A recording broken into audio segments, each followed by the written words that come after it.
দেখেন, আজকে একটা বক্তব্য শুনে অনেকটা হাঁপ ছেড়ে বাঁচলাম। আমি না, আমার মতন অনেকেই আশা করি যে আজ থেকে গণতান্ত্রিক বাংলাদেশের যাত্রা শুরু হলো। এখন সবাই মুক্ত। সবাই মুক্ত। গণতান্ত্রিক বাংলাদেশের নেতাকর্মীদের শান্ত সতর্ক থাকতে বলছে। ভারত চীনের সাথে সম্পর্কের ক্ষেত্রে জনগণের ইচ্ছা প্রাধান্য পাবে। আর কি বলছেন? অর্থনীতি, জননিরাপত্তা এবং সুশাসন প্রতিষ্ঠায় বড় চ্যালেঞ্জ। ভেঙে পড়া আইন শৃঙ্খলা পরিস্থিতি দ্রুত উন্নতি করা হবে। আর কি আছে?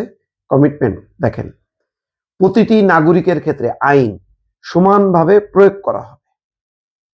নির্বাচনে অংশ নেওয়ার জন্য সবাইকে অভিনন্দন জানাচ্ছেন তারেক রহমান আজ সংবাদ সম্মেলনে। বিরোধী দলের কাছে দায়িত্বশীল আচরণের প্রত্যাশা। দায়িত্বশীল আচরণের প্রতিষ্ঠা, মানবিক এবং গণতান্ত্রিক দেশ গড়তে সবাইকে ঐক্যবদ্ধ থাকতে হবে।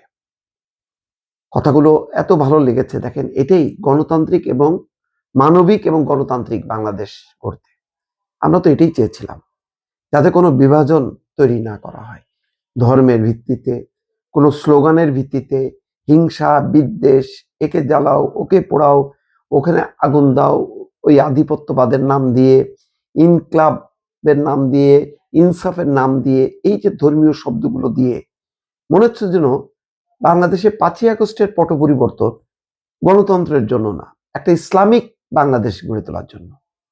মানে লক্ষ্যটা হচ্ছে আস্তে আস্তে ওই আফগানিস্তানের পথে নিয়ে যাওয়া। সেই জায়গা থেকে বাংলাদেশের জনগণ আবার রায় দিল, নো, আমরা গণতন্ত্র চাই। এই দেশটা মুক্তিযুদ্ধের মধ্য দিয়ে, স্বাধীনতা সংগ্রামের মধ্য দিয়ে গণতন্ত্র প্রতিষ্ঠা করাই ছিল প্রধান অঙ্গীকার বা লক্ষ্য। সেই লক্ষ্য থেকে শেখ মুজিবুর রহমান নিজেই বিচ্যুত হয়ে বাকশালে চলে গেলেন। তার মানে কি, আমি কি এখন ওই বাকশাল, টাকশাল, ইসলামিক স্টেট এই সমস্তগুলি করব? না, ওই মূল জায়গাটা তিনি ধরে রাখলেন। এমন একটা আহ্বান জানালেন যে আর প্রতিহিংসা না, সবাইকে ঐক্যবদ্ধ, বিভাজন না, ওই যে ঐক্যবদ্ধ থাকতে হবে। এই শব্দগুলির অর্থ বুঝতে পারছেন? আমার ধারণা অনেকেই বুঝতে পারছেন, অনেকেই পারছেন না। এই যে গণতান্ত্রিক পথে বাংলাদেশের যাত্রা শুরু, সবাই এখন মুক্ত। আপনি স্বাধীন, মুক্ত, কিন্তু আপনি দায়িত্বশীল আচরণ করবেন। বিরোধী দলের প্রতি তিনি আহ্বান জানিয়েছেন দায়িত্বশীল আচরণ করার জন্য। আনন্দের মুহূর্তে খালেদা জিয়ার অনুপস্থিতিতে তিনি ব্যথিত, অবশ্যই সারা জাতি ব্যথিত। এই দৃশ্যটা তিনি দেখে যেতে পারলেন না। এই ক্ষতটা বা এই শোকটা আমার ধারণা যে তারেক রহমানকে শক্তিতে রূপান্তর করবে। এই যে মা দেখে যেতে পারলো না, কবরে শুয়ে এখন তিনি দেখবেন ছেলে কেমন বাংলাদেশ গড়ে। এটা হয়তো তার মনের মধ্যে একটা জেদ এবং আকাঙ্ক্ষা কাজ করবে। একটা অতৃপ্তি থাকলে আপনি ওটা পূরণের জন্য চেষ্টা করবেন। সব পেয়ে গেলে কিন্তু আপনি হাল ছেড়ে দেবেন, আপনি সতর্ক থাকবেন না। তখন কুচক্রীরা পরিস্থিতিটা ঘোলা করবে। কারণ বাংলাদেশ, আবারও বলি, গণতান্ত্রিক বাংলাদেশ, ঐক্যের বাংলাদেশ, অসাম্প্রদায়িক বাংলাদেশ। কিন্তু অনেকে এটাকে কাটতে চায় ইসলামের নামে, জঙ্গিত্বের নামে, হিন্দুত্বের নামে কাটতে চায়। ভারতে যেভাবে কাটাকাটি চলছে, বাংলাদেশ সেটা হবে না। বাংলাদেশ হবে একটা আদর্শিক রাষ্ট্র। সেই কথাই কিন্তু তিনি আজকে বলছেন যে কোনো বিভাজন এখানে ঠাঁই পাবে না। সে কথাই বলছেন, জাতীয় ঐক্য আমাদের শক্তি, বিভাজন দুর্বলতা। জাতীয় ঐক্য হবে শক্তি, আর বিভাজনটা হচ্ছে দুর্বলতা। বিভাজন রাখা যাবে না। এই যে গত 17 বছরে ধরেন শেখ হাসিনার বিরুদ্ধে আন্দোলনে দল মত নির্বিশেষে সমস্ত জনতা অংশ নিয়েছে, কিন্তু তারপরে আমরা কি দেখলাম? মাজারে, দরগা শরীফে শতাধিক হামলা হয়েছে। এটা ঐক্য? এটা কি ধর্মীয় ঐক্য হইলো নাকি বিভাজন হইলো? কবর থেকে লাশ তুলে পোড়ানো, এই মানসিকতা বোঝেন? দীপু চন্দ্র দাস, তার জন্য আমাদের ইন্ডিয়ার কাছে নাকানি চুপানি খাইতে হলো, কিন্তু ঘটনা তো সত্য।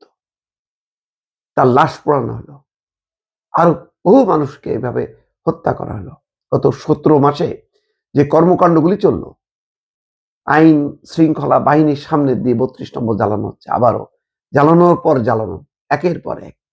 আরো অন্যান্য জায়গায় সুদর্শন থেকে শুরু করে আওয়ামী লীগের অফিস, বাসা, বাড়ি, মানে পুড়ে গেছে। সেই পোড়ানোর উপর আবার তারা নৃত্য করতেছে। এই শক্তি কারা? এই শক্তির সর্বশেষ চেষ্টা ছিল নির্বাচনে 5 দিন আগে যমুনা ঘেরাও করে সেখানে একটা মাতম তুলে মানুষকে নামায় দেয়া। হয় নির্বাচন হলে তাদের পক্ষে একটা জোয়ার চলে আসবে, জনগণ সাড়া দেবে, আর না হলে নির্বাচন বান চালাবে। আইন শৃঙ্খলা বাহিনী সেটা নস্যাৎ করছে। এখন মূল রাজনৈতিক শক্তির কাছে ক্ষমতা চলে আসলো, যারা বলছে এটা গণতান্ত্রিক বাংলাদেশ, এটা ঐক্যের বাংলাদেশ।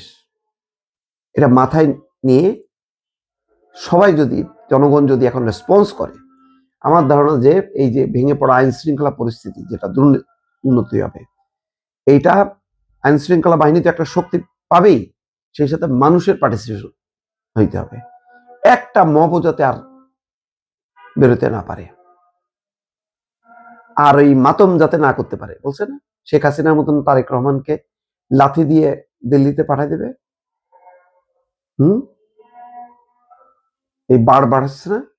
তারপরে শিক্ষকদেরকে দিয়ে পদত্যাগে সাইন করা হয়েছে না রাজশাহী বিশ্ববিদ্যালয় আম্মার। আবার এখানে এসে নারীদের অঙ্গ নিয়ে অশালীন স্লোগান হয়েছে না। এগুলি কি আর চলবে? এগুলি কি আর হইতে দেওয়া হবে? হইতে দেওয়া হবে না।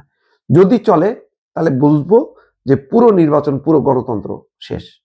বাংলাদেশ, এই দেশে আর শান্তি হবে না। এখন এই বলছে না যে সবাইকে সতর্ক থাকতে, সবাইকে সতর্ক যদি থাকে দৌড়ে পালাবে।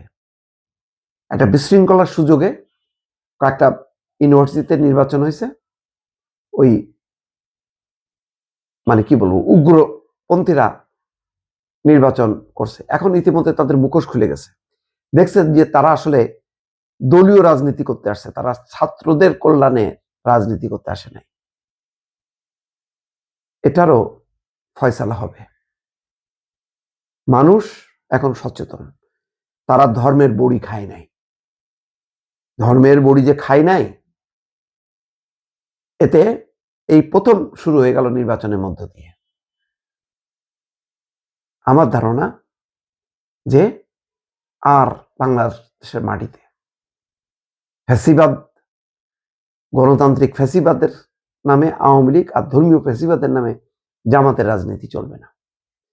দুই পক্ষকেই সংশোধন হয়ে গণতান্ত্রিক রাজনীতি, ঐক্যের রাজনীতি করতে হবে।